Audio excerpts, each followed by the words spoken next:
Book 24. Achilles and Priam. The games were over now. The gathered armies scattered, each man to his fast ship, and fighters turned their minds to thoughts of food and the sweet warm grip of sleep. But Achilles kept on grieving for his friend, the memory burning on, and all subduing sleep could not take him. Not now. He turned and twisted side to side. He longed for Patroclus' manhood, his gallant heart. What rough campaigns they'd fought to an end together, what hardships they had suffered, cleaving their way through wars of men and pounding waves at sea. The memories flooded over him, live tears flowing. And now he'd lie on his side, now flat on his back, now face down again. At last he'd leap to his feet, wander in anguish, aimless along the surf, and dawn on dawn, flaming over the sea and shore, would find him pacing. Then he'd yoke his racing team to the chariot harness, lash the corpse of Hector behind the car for dragging, and haul him 3 times round the dead Patroclus' tomb. And then he'd rest again in his tents and leave the body sprawled face down in the dust.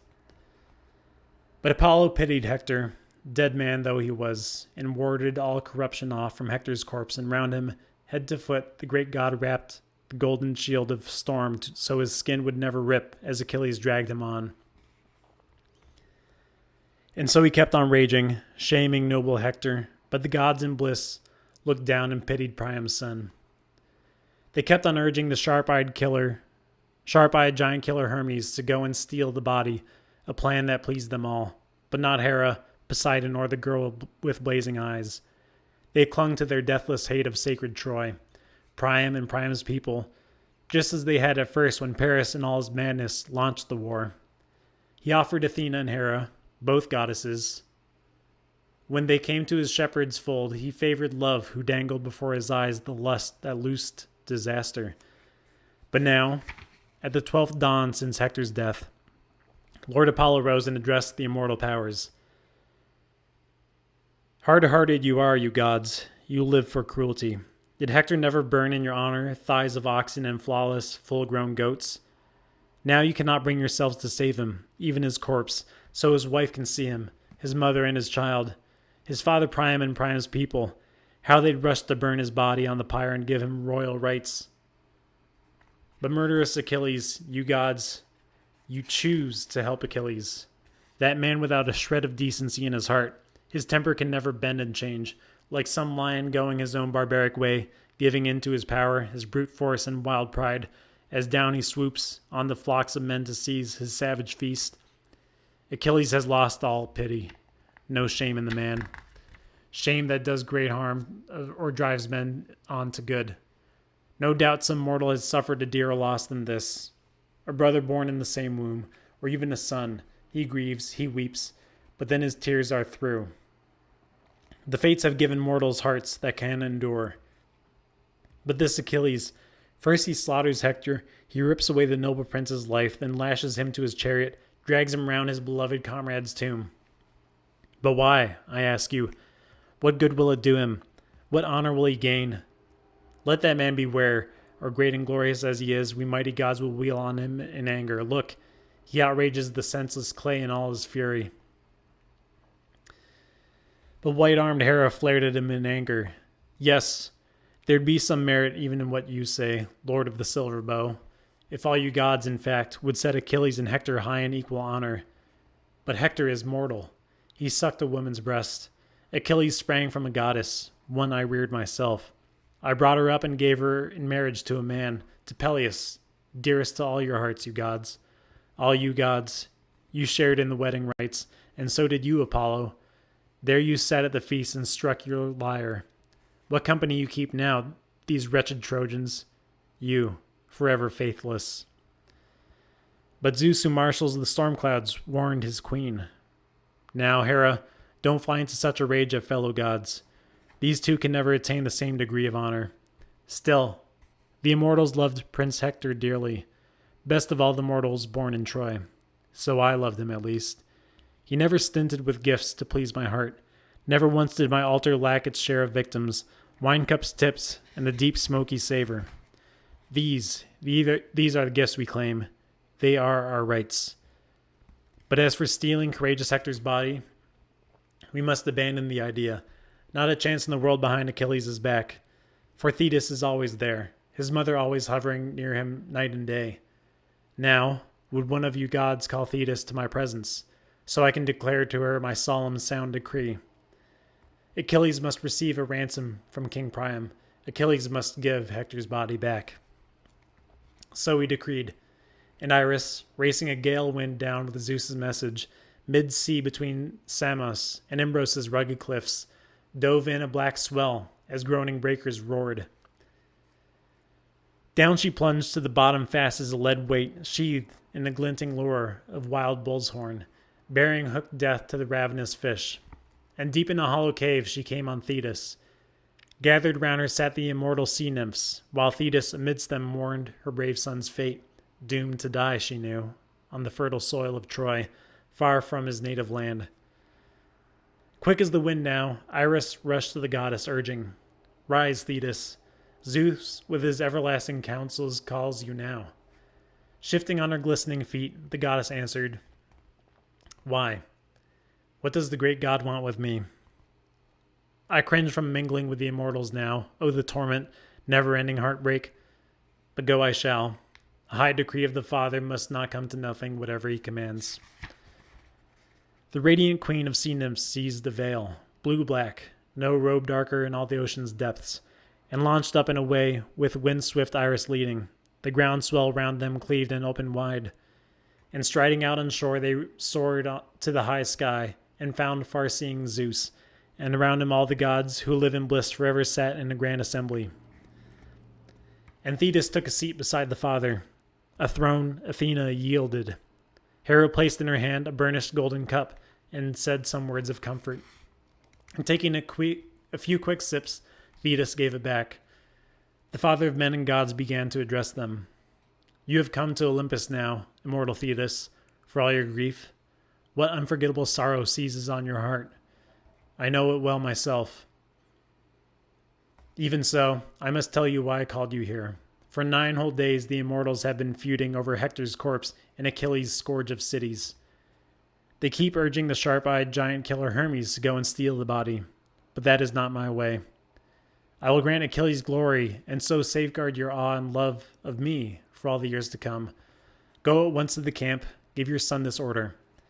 Tell him that the gods are angry with him now, and I am rising over them all in deathless wrath, that he in heartsick fury still holds Hector's body, there by his beaked ships, and will not give him back. Perhaps in fear of me, he'll give him back at once. Then at the same time, I am winging Iris down to great-hearted Priam, commanding the king to ransom his dear son, to go to Achilles' ships, bearing gifts to Achilles, gifts to melt his rage." So he decreed, and Thetis with her glistening feet did not resist a moment. Down the goddess flashed from the peaks of Mount Olympus, made her way to her son's camp, and there he was.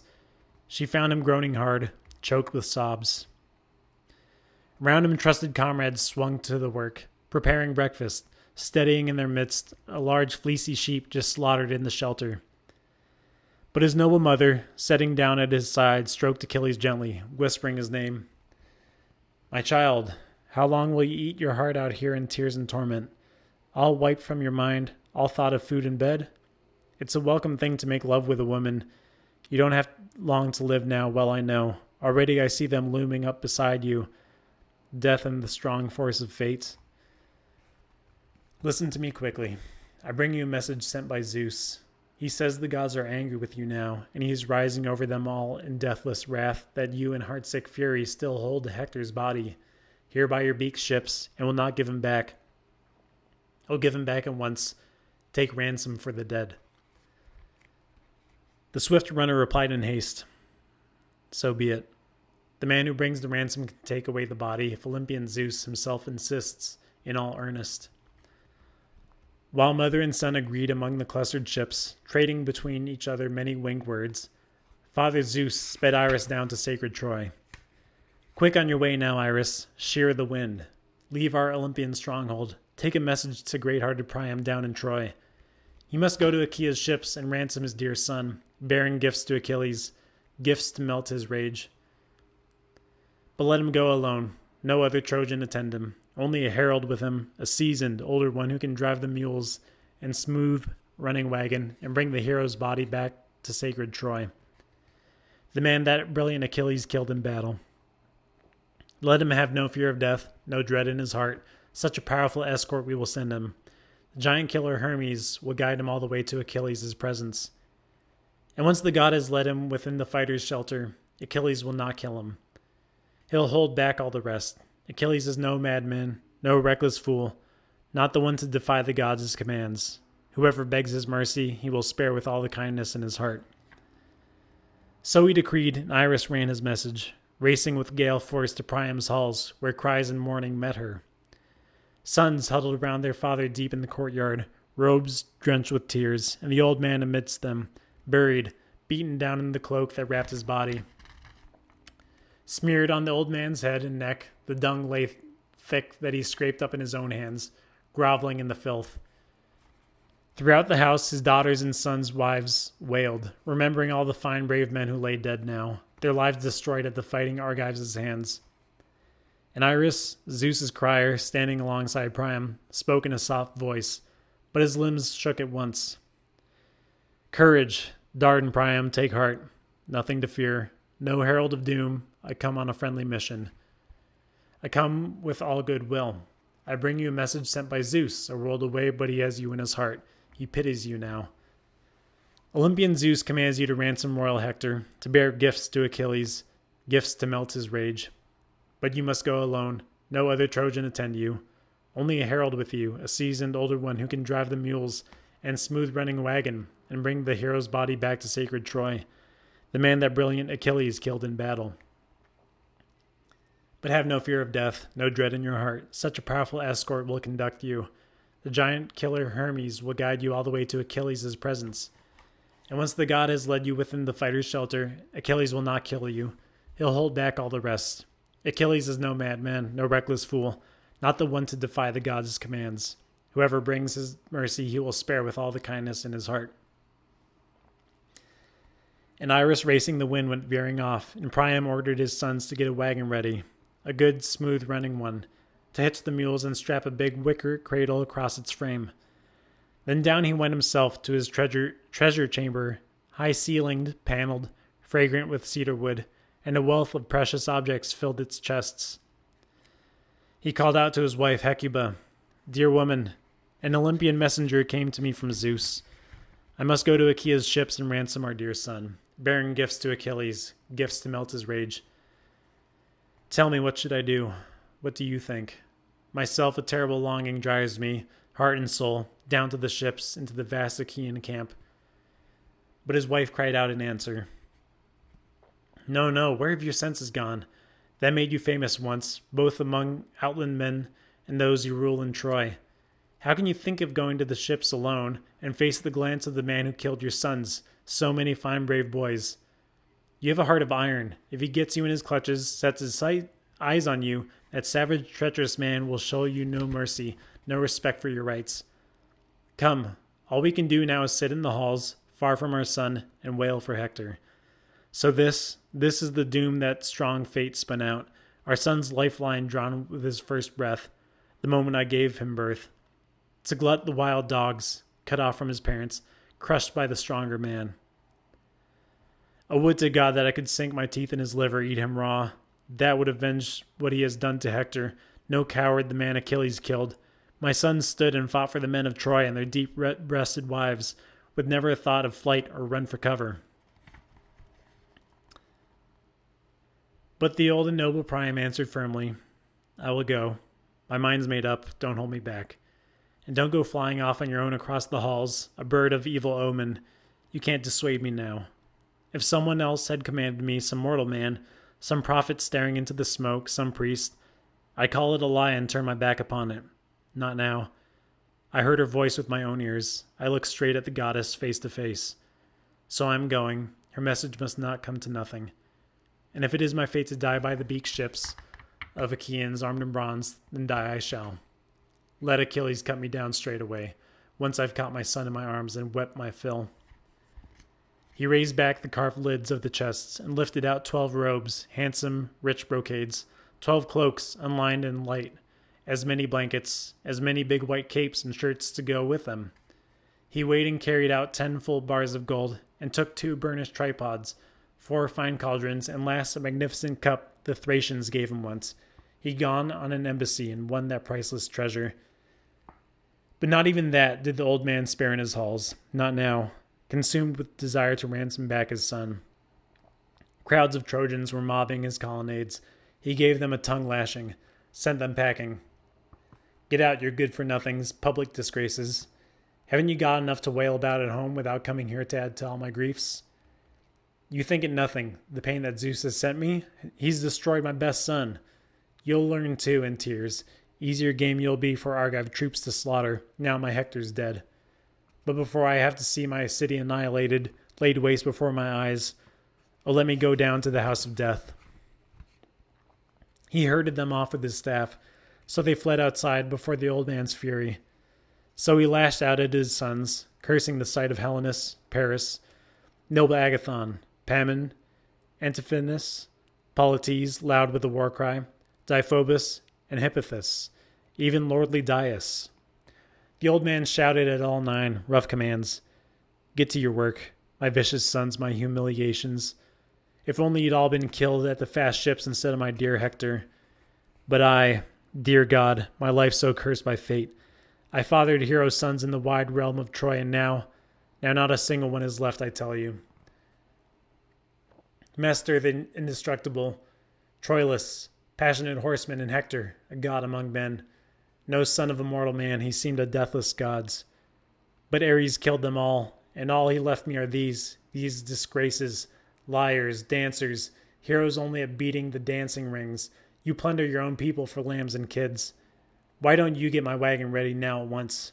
Pack all these things aboard. We must be on our way. Terrified by their father's rough commands, the sons trundled a mule wagon out at once.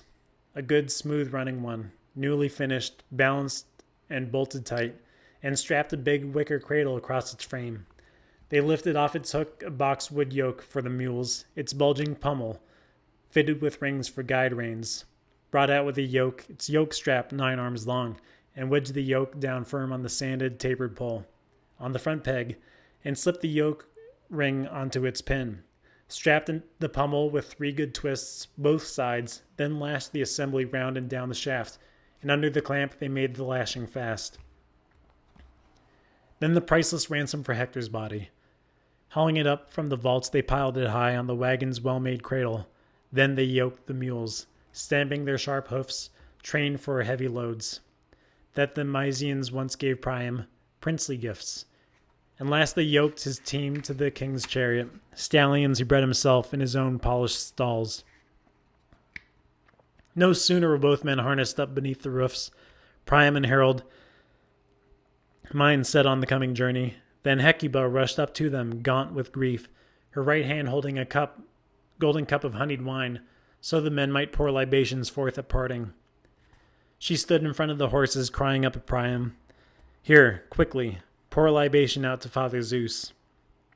Pray for a safe return from all our mortal enemies, seeing you're dead set on going down to the ships, though you go against my will. But if go you must, pray at least to the great god of the dark storm cloud, up there in Ida, gazing down on the whole expanse of Troy. Pray for a bird of omen, Zeus's wind-swift messenger, the dearest bird in the world to his prophetic heart, the strongest thing on wings. Clear on the right, so you can see that sign with your own eyes, and trust your life to it as you venture down to Achilles' ships and the fast chariot teams. But if far-seeing Zeus does not send you that sign, his own messenger, then I urge you, beg you, don't go down to the ships, not for all the passion in your heart. The old majestic Priam gave his answer, Dear woman, surely I won't resist your urging now. It's well to lift our hands and ask great Zeus for mercy. And the old king motioned his steward standing by to pour some clear, pure water over his hands, and she came forward, bearing a jug and basin. He rinsed his hands, took the cup from his wife, and taking a stand amidst the forecourt, prayed, pouring the wine to earth and scanning the high skies. Priam prayed in his rich, resounding voice, Father Zeus, ruling over all of us from Ida, God of greatness, God of glory, Grant that Achilles will receive me with kindness, mercy. Send me a bird of omen, your own wind-swift messenger, the dearest bird in the world to your prophetic heart, the strongest thing on wings, clear on the right so I can see that sign with my own eyes and trust my life to it as I venture down to Achilles' ships and the fast chariot teams. And Zeus in all his wisdom heard that prayer, and straightway the father launched an eagle, truest of Zeus's signs that fly the skies, the dark marauder that mankind calls the Black Wing. Broad as the door of a rich man's vaulted treasure chamber, well fitted with sturdy bars, so broad each wing of the bird spread out on either side as it swept in through the city, flashing clear on the right before the king and queen. All looked up, overjoyed, the people's spirits lifted. And the old man, rushing to climb aboard his chariot, drove out through the gates and echoing colonnades. The mules in the lead hauled out the four-wheeled wagon, driven on by seasoned Idius. The horses came behind as the old man cracked the lash and urged them fast throughout the city with all his kinsmen trailing, weeping their hearts out as if he went to his death. But once the two passed down through crowded streets and out into open country, Priam's kin turned back, his sons and in-laws straggling home to Troy. But Zeus, who beholds the world, could hardly fail to see the two men striking out across the plain. As he watched the old man, he filled with pity, and quickly summoned Hermes, his own dear son. Hermes, escorting men is your greatest joy, you above all the gods, and you listen to the wish of those you favor. So down you go, down and conduct King Priam there, through Achaea's beaked ships, so none will see him. None of the Argive fighters recognize him now, not till he reaches Peleus' royal son. So he decreed, and Hermes, the giant-killing guide, obeyed at once. Under his feet he fastened the supple sandals, never-dying gold, that wing him over the waves and boundless earth with a rush of gusting winds. He seized the wand that enchants the eyes of men whenever Hermes wants, or wakes them up from sleep. That wand in his grip he flew, the mighty giant killer touching down on Troy and the Hellespont in no time, and from there he went on foot, for all the world like a young prince, sporting his first beard, just in the prime and fresh warm pride of youth. And now, as soon as the two drove past the great tomb of Ilus, they drew rein at the ford to water mules and team. A sudden darkness had swept across the earth, and Hermes was all but on them when the herald looked up, saw him, shouted at once to Priam, "Danger, my king, think fast. I see a man. I'm afraid we'll both be butchered on the spot. Into the chariot, hurry. Run for our lives or fling ourselves at his knees and beg for mercy." The old man was stunned. In a swirl of terror, the hairs stood bristling all over his gnarled body. He stood there, staring dumbly, not waiting for welcome. The running god of luck went straight up to Priam, clasped the old king's hands, and asked him warmly, "Father, where do you drive these mules and team through the god-sent night while other mortals sleep? Have you no fear of the Argives breathing hate and fury? Here are your deadly enemies, camping close at hand. Now what if one of them saw you, rolling blithely on through the rushing night with so much tempting treasure? How would you feel then? You're not so young yourself, and the man who attends you here is far too old to drive off an attacker spoiling for a fight.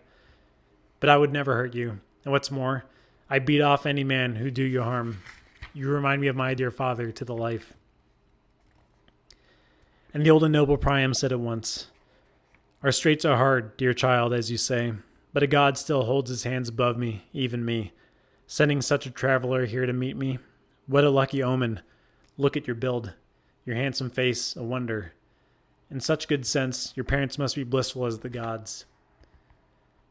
The guide and giant killer answered quickly, "You're right, old man, all straight to the mark. But come, tell me the truth now, point by point. This treasure, a king's ransom, you send it off to distant outland men to keep it safe for you? Or now do you all abandon sacred Troy, all in panic, such as the man who died, your finest, bravest man, your own son who never failed in a fight against the Argives?" But the old majestic Priam countered quickly, "Who are you, my fine friend? Who are your parents? How can you speak so well of my doomed son's fate?" And the guide and giant killer answered staunchly, "You're testing me, old man, asking of noble Hector. How often I watched him battling on the lines where men win glory, saw the man with my own eyes, and saw him drive Achaeans against the ships that day he kept on killing, cutting them down with slashing bronze while we stood by and marveled. Achilles reined us in, no fighting for us while he raged on at Agamemnon. I am Achilles' aide, you see. One and the same good warship brought us here. I am a Myrmidon, my father is Polyctor, and a wealthy man he is, about as old as you. He has 6 sons, I'm the 7th. We all shook lots, and it fell to me to join the armies here at Troy. I've just come up from the ships to scout the plain. At dawn the fiery-eyed Achaeans fight around the city. They chafe, sitting in camp, so bent on battle now, the kings of Achaea cannot hold them back. And the old and noble Priam asked at once, if you really are the royal Achilles' aide, please tell me the whole truth point by point. My son, does he still lie by the beached ships? Or by now has the great Achilles hacked him limb from limb and served him to his dogs? The guide and giant killer reassured him. So far, old man, no birds or dogs have eaten him. No, there he lies, still there at Achilles' ship, still intact in his shelters.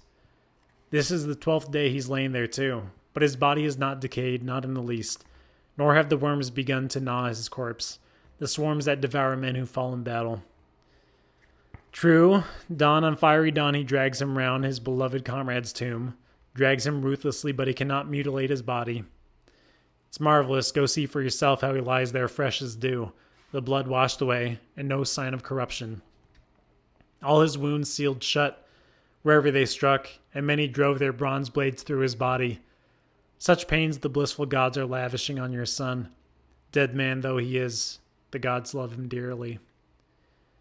And the old man rejoiced at that, bursting out, "Oh, my child, how good it is to give the immortals fit and proper gifts.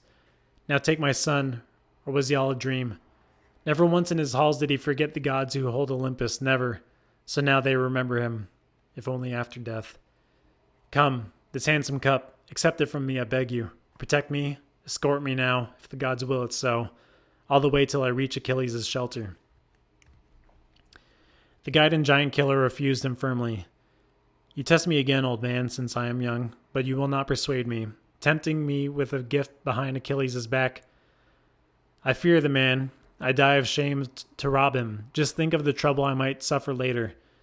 But I'd escort you with all the kindness in my heart, all the way till I reach the shining hills of Argos, bounding in a scudding ship or pacing you on foot, and no marauder on earth, scorning your escort, would dare attack you then."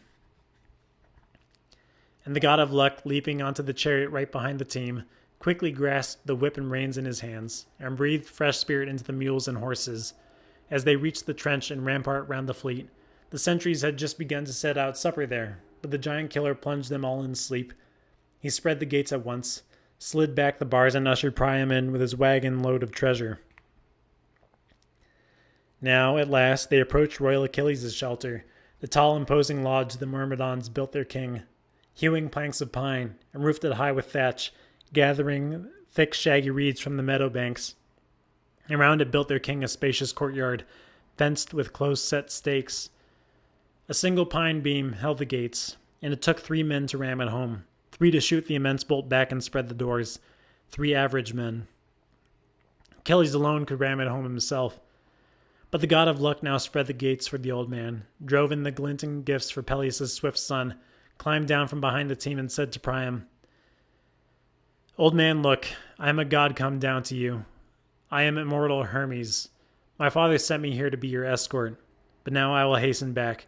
I will not venture into Achilles' presence. It would offend us all for a mortal man to host an immortal face to face. But you go in yourself and clasp Achilles' knees, implore him by his father, his mother with lovely hair, by his own son, so you can stir his heart."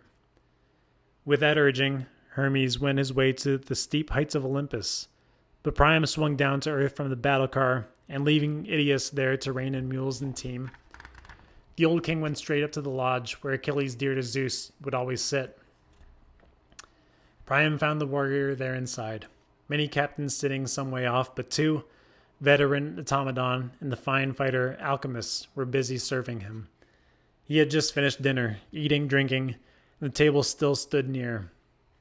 The majestic king of Troy slipped past the rest, and kneeling down beside Achilles, clasped his knees and kissed his hands, those terrible man-killing hands that had slaughtered Priam's many sons in battle. Awesome as when the grip of madness seizes one who murders a man in his own fatherland and flees abroad to foreign shores to a wealthy noble host, and a sense of marvel runs through all who see him. So Achilles marveled, beholding majestic Priam. His men marveled too, trading startled glances. But Priam prayed his heart out to Achilles. Remember your own father, great godlike Achilles, as old as I am, past the threshold of deadly old age. No doubt the countrymen round him plague him now, with no one there to defend him, beat away disaster. No one, but at least he hears you're still alive, and his old heart rejoices, hopes rising day by day, to see his beloved son come sailing home from Troy. But I, dear God, my life so cursed by fate. I fathered hero sons in the wide realm of Troy, and now not a single one is left, I tell you. 50 sons I had when the sons of Achaia came, 19 born to me from a single mother's womb, and the rest by other women in the palace. Many, most of them violent Ares cut the knees from under. But one was left me to guard my walls, my people, the one you killed the other day defending his fatherland, my Hector. It's all for him I've come to the ships now, to win him back from you. I bring a priceless ransom. Revere the gods, Achilles. Pity me in my own right. Remember your own father. I deserve more pity. I have endured what no man on earth has ever done before. I put to my lips the hands of the man who killed my son. Those words stirred within Achilles a deep desire to grieve for his own father. Taking the old man's hand, he gently moved him back. And overpowered by memory, both men gave way to grief.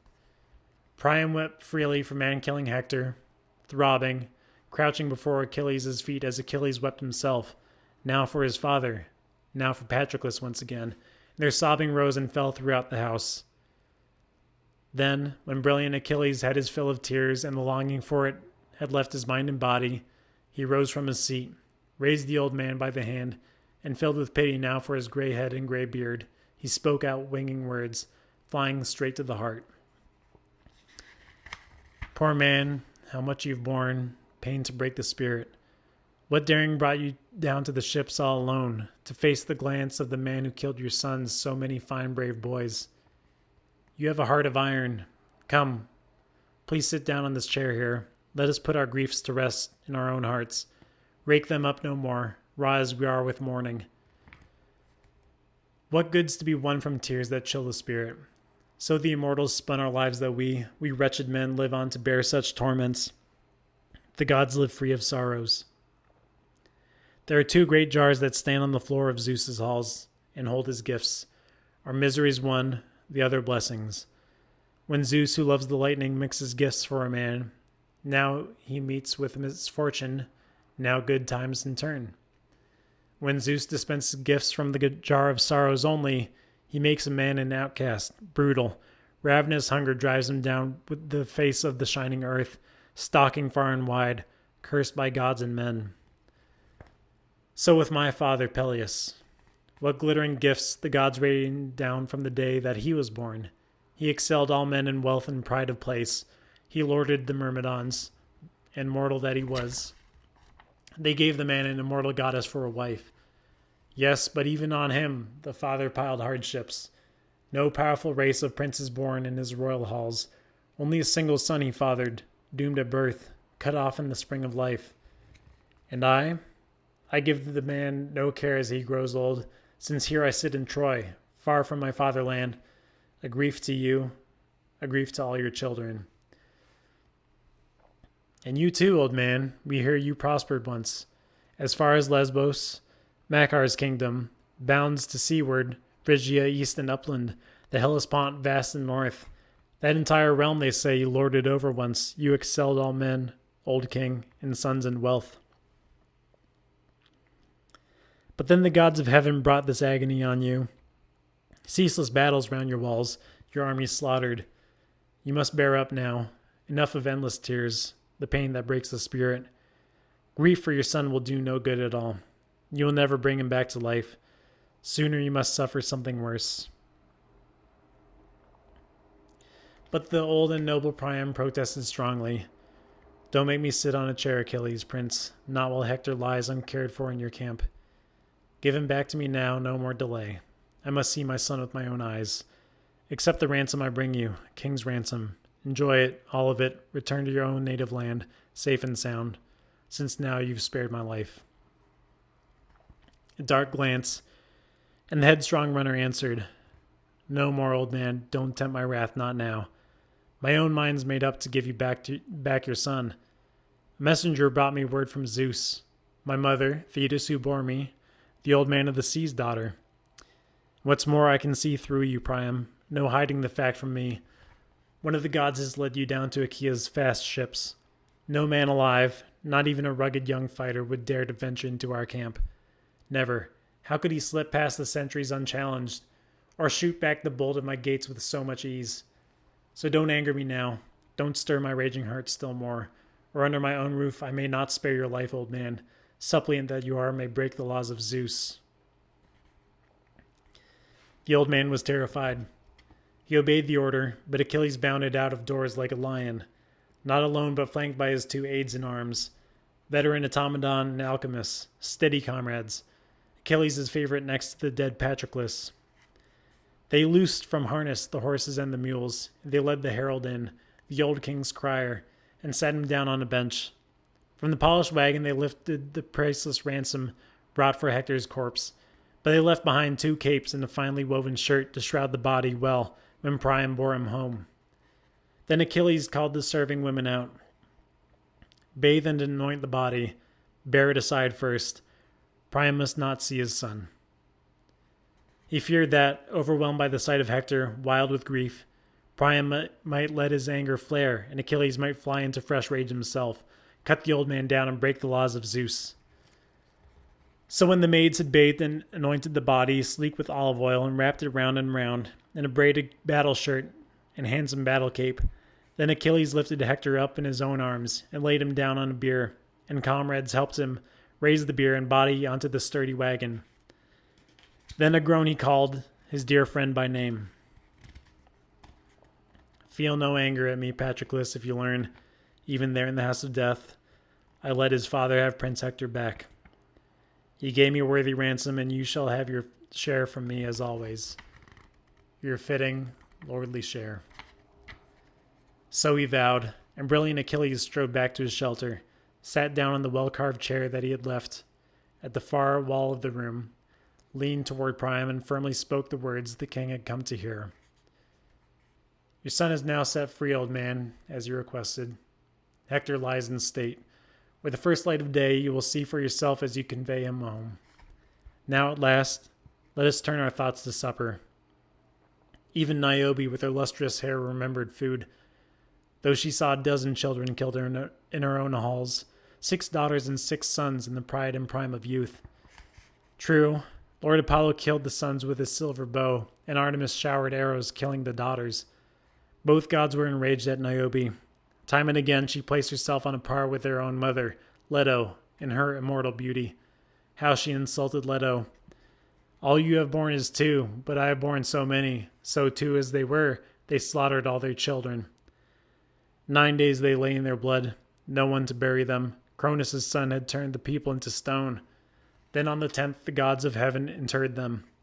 And Niobe, gaunt, worn to the bone with weeping, turned her thoughts to food. And now, somewhere, lost on the crags, on the lonely mountain slopes, on Sipylus, where, they say, the nymphs who live forever, dancing along the Achilles river, run to beds of rest, there, struck in stone, Niobe still broods on the spade of griefs the gods poured out to her. So come, we too, old king, must think of food.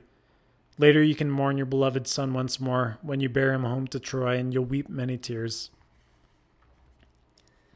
Never pausing, the swift runner sprang to his feet and slaughtered a white sheep as comrades moved in, to skin the carcass quickly, dress the quarters well. Expertly they cut the meat in pieces, pierced them with spits, roasted them to a turn, and pulled them off the fire. Automedon brought the bread, set it out on the board in ample wicker baskets. Achilles served the meat. They reached out for the good things that lay at hand, and when they had put aside desire for food and drink, Priam the son of Dardanus gazed at Achilles, marveling, now at the man's beauty, his magnificent build, Face to face, he seemed a deathless god. And Achilles gazed and marveled at Dardan Priam, beholding his noble looks, listening to his words. But once they'd had their fill of gazing at each other, the old majestic Priam broke the silence first.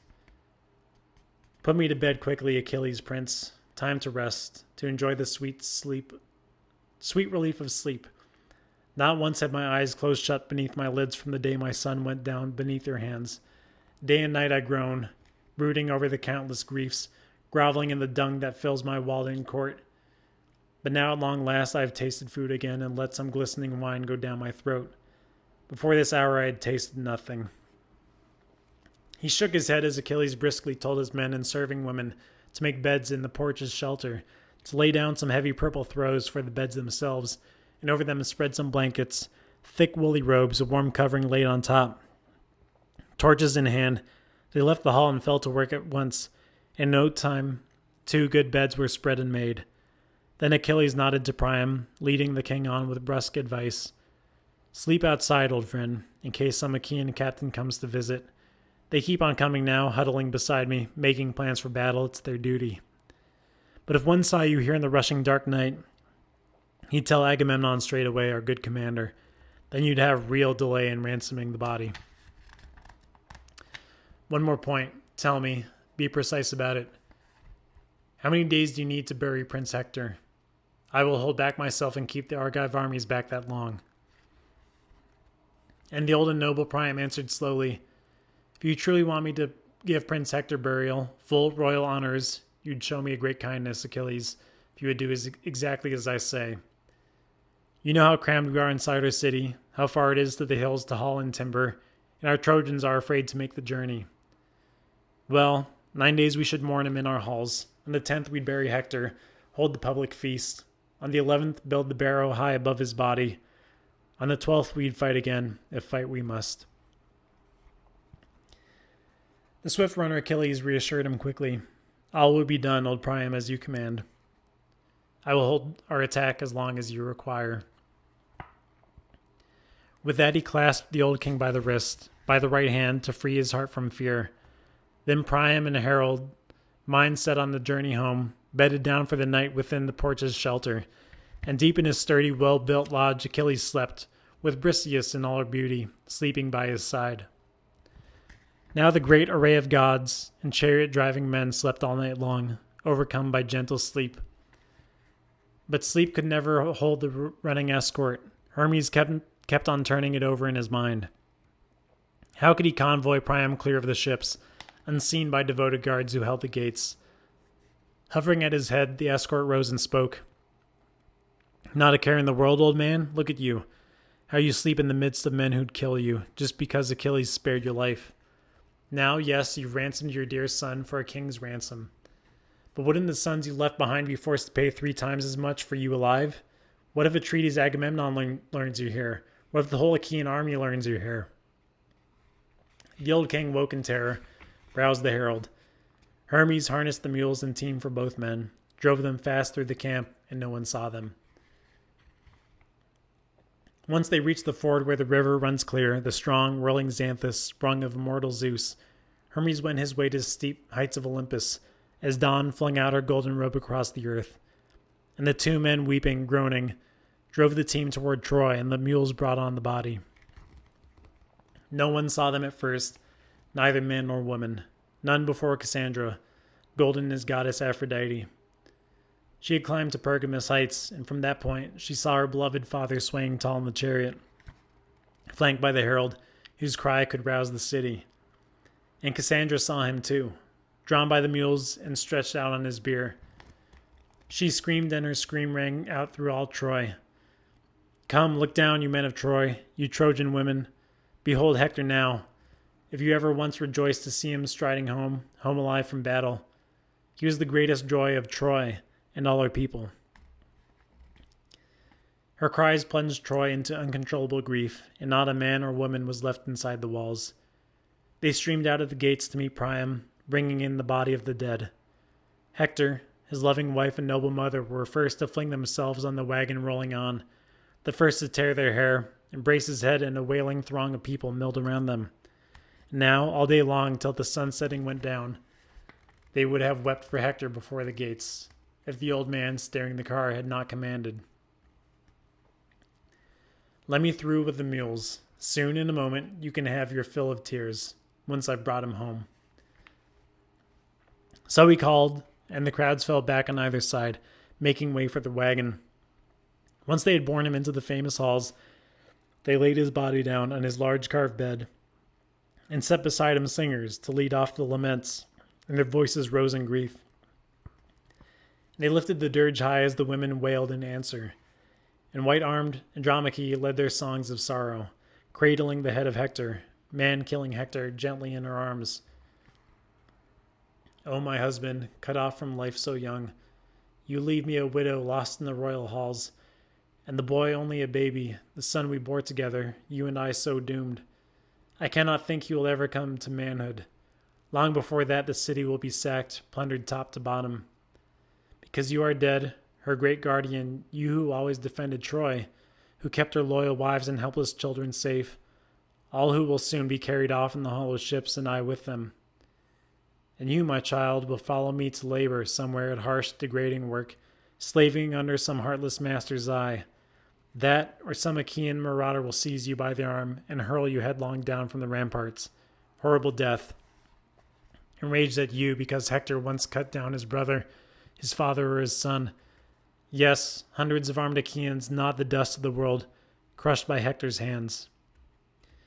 Your father, remember, was no man of mercy, not in the horror of battle. That is why the whole city of Troy mourns you now, my Hector.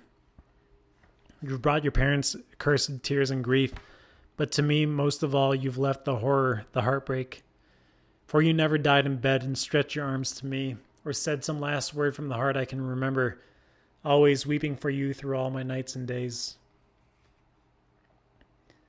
Her voice rang out in tears, and the women wailed in answer, and Hecuba led them now in a throbbing chant of sorrow. "Hector, dearest to me by far of all my sons, and dear to the gods while we still shared this life, and they cared about you still, I see, even after death. Many of the sons I had whom the swift runner Achilles caught and shipped on the barren salt sea as slaves to Samos, to Imbros, to Lemnos, shrouded deep in mist.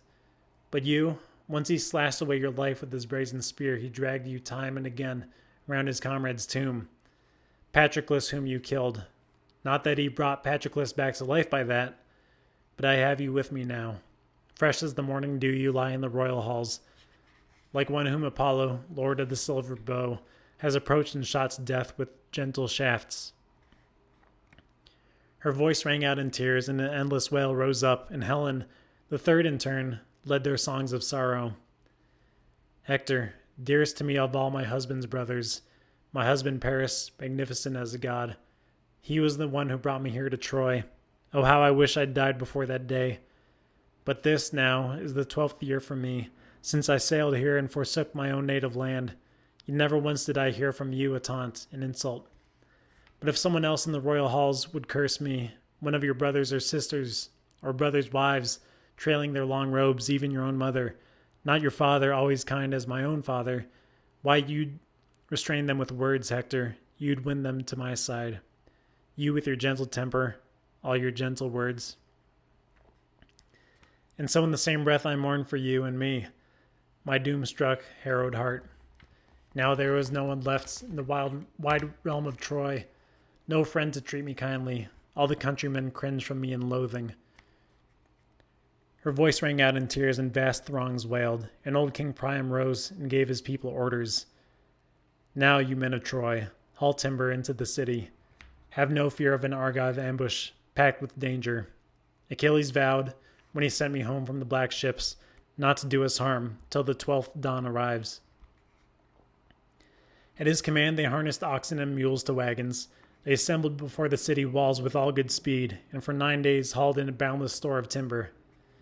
But when the 10th dawn brought the light to the mortal world, they carried gallant Hector forth, weeping tears, and they placed his corpse aloft the pyre's crest, flung a torch and set it all aflame.